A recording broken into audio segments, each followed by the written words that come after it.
好似碟你都有成幾百隻擺喺度，都有幾十把。內地我未見過一個擁有到咁多嘅，真係好少好似我咁買啲周邊嘢。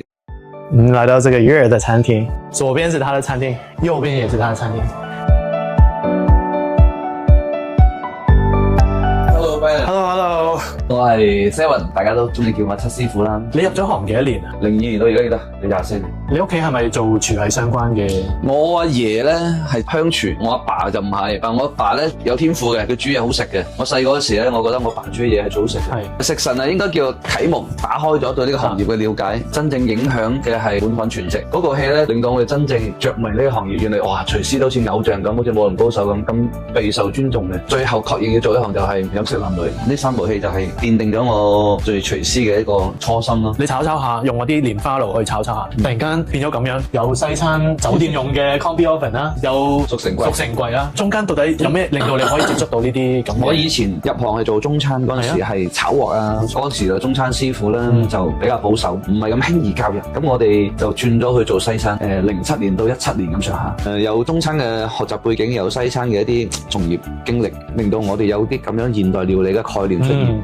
咁慢慢令到我哋堅定咁去做現代粵菜呢個探索。我哋會擁抱所有比較先鋒嘅理念、動線、設備、食材。你點樣界定新派嘅粵菜同埋舊派嘅粵菜？粵菜一直都冇話新派舊派，但當我哋呢幾年去發掘得越多，越發現我哋而家嘅狀態先係最傳統嘅廚師狀態，最傳統嘅粵菜精神就係我哋而家咁嘅不斷變身。冇錯啦，粵菜點會成為8大菜系之一？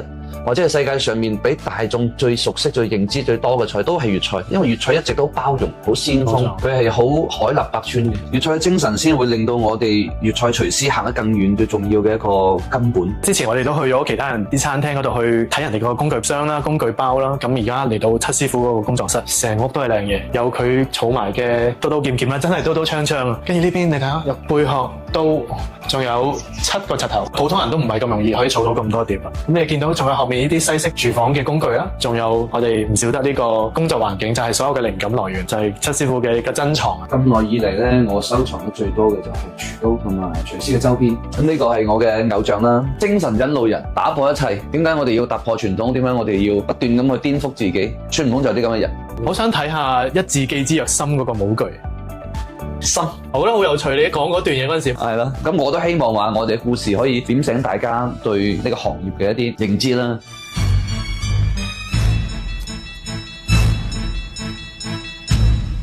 好好味啊！你可唔可以講解下點解即係一間餐廳咧要拆開工作室啦、出菜嘅地方啦，同埋休息嘅空間？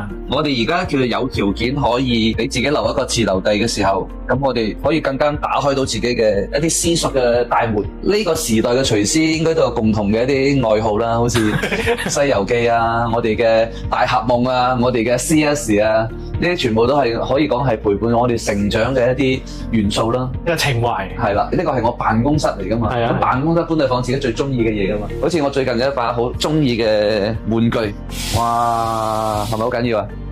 呢啲係我哋平時收集嘅一啲廚具啦，呢7個攝像頭。咁呢個咧，我覺得幾有意思嘅就係將我哋日常嗰啲食材啦放喺個大腦入邊，諗住各種嘅嘢。咁有一個空嘅，咁就要永遠都保持一個空嘅狀態，接納新嘅嘢咯。每一個碟其實對於廚師嚟講就係一個畫布，好似隨便我哋攞個碟，如果要出道新菜，我會根據呢個畫布而定製反推。好似呢個器型好中式元素啦，因為佢似一個海棠花，顏色又好自然綠，咁更適合做一個涼菜，用自然啊花卉類做一個結合，咁係最好嘅。用湯螺赤貝嚟做一個魚生，咁呢個菜一步步反推出咗嚟噶啦。好多時候你嗰個靈感好歸功於你有咁嘅創作空間啦，即係唔係個個中菜師傅都會有自己一個咁嘅工作室。好似碟你都有成幾百隻擺喺度，你睇咁多書，我諗你係將佢融入咗你嘅人生。因為我哋係真真切切咁係中意呢個行業。我哋好多傳統嘅中菜師傅咧係被逼選擇呢個行業，即係俾佢哋唔同嘅地方在於我哋主動進入呢個行業嘅。每樣嘢我哋都好奇嘅。我俾你睇下我啲刀，呢邊係中餐刀。咁我哋呢啲中餐刀咧就裝飾刀為主，西實際上咧就叫做我哋武俠夢屠龍寶刀。嗱，呢啲就係而家叫做家庭用嘅刀，即係而家刀咧已經係不斷咁適應緊市場。咁啊片皮刀咧就更加似係呢種啦。咁呢啲就南北差異。花生師傅咧佢哋會用呢啲刀多啲，因為做涼菜適合輕手。西式刀咧佢哋就唔慣嘅，因為呢啲咧要考勁啦。咁生得牛刀呢啲咧年輕廚師啊佢哋中意買嘅，但係老師傅咧就真係你咧，你會揀一種咩刀？咁呢把就係都跟咗我將近20年嘅刀啦。呢把係好得意嘅，呢個係日式嘅三德牛刀，即係有啲牛刀型，有啲三德，咁有啲日式，咁啊用到名都冇咗啦。咁啊要講一把你最貴嘅刀係邊一把？最貴嘅唔一定係佢價值貴，可能只係佢個朋友嘅情義貴。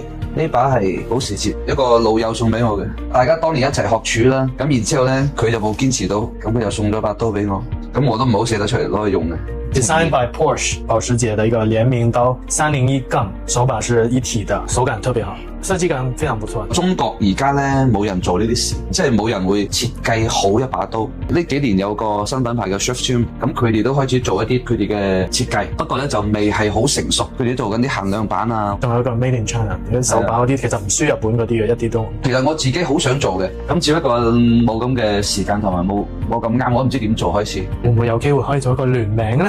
會唔會有一個可以將你嘅想法話俾我聽？係咯，我代替你去將呢樣嘢整出嚟。咁呢把係我最中意嘅一把，呢把亦都係我第一次買名刀啦。咁啊都10幾年噶啦。呢個係嗰個 US10，係當年話叫做平衡咗最好嘅日式嘅西餐刀。你手都托喺呢度，呢把刀嘅平衡做得好好。咁啊，同埋嗰個輕便啊、重量啊，同埋個鋒利度都好。據聞嚇，佢呢個鋒利度係已經做到係呢種鋼刀嘅極致。呢把係我最近買嘅一把刀，佢就有意思嘅啫，懶有型。你睇下佢有啲料啲啊。介唔介意透露呢一把幾多錢啊？900蚊咁上下啦。性價比好好啊呢把，又可以幫你去做自己嗰個領啦。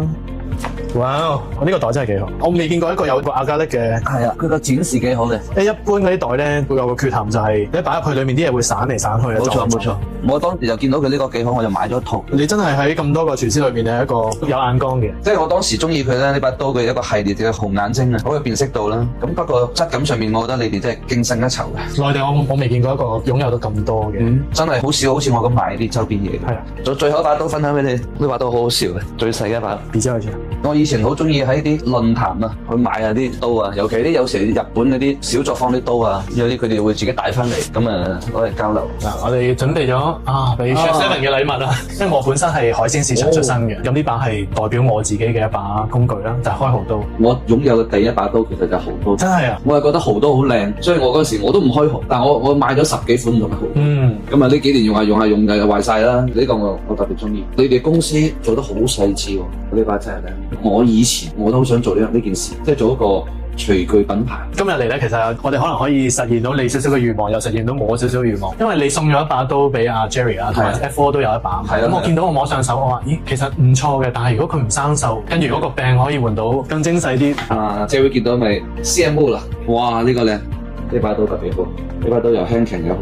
你哋嘅心啊真係好，我覺得你哋嘅質感同埋審美係做得好。廚師界終於有一個你哋咁嘅人啫，睇下。你喺邊度聽過我哋 Titanium 呢個品牌 ？Jerry 佢拍條片出嚟，我就睇到哇咁型嘅呢個嘢。咁之後我哋去到佢餐廳同佢做活動，攞出我哋睇，哇啲手感好好，同埋做工好細緻，即係有工業語言嘅，睇工業得嚟好完美嘅嘢，好難得嘅。咁我覺得你哋都有咁嘅潛質啦，或者叫做展示啦。尤其啱先嗰把刀，我覺得你哋就有一種工業中嘅藝術品，即係呢個簡約嘅設計語言。老實講，你哋呢個品牌好似見證住我哋廚師時代嘅一個崛起啊！即係而家係中國廚師上下5000年嚟最輝煌、最高大嘅一個時刻，每一日都係比之前更受矚目嘅時刻。我覺得係一個好好信號啦。你會推薦我哋下一次去邊個一個餐廳度啊？咁我覺得你首先將我哋 F4 都了解下先啦。咁你去揾阿張堅先咯 Oscar 佢上海近啲，楊彥斌比較忙最近，我約唔到佢。你啊話你啊約唔到你啊。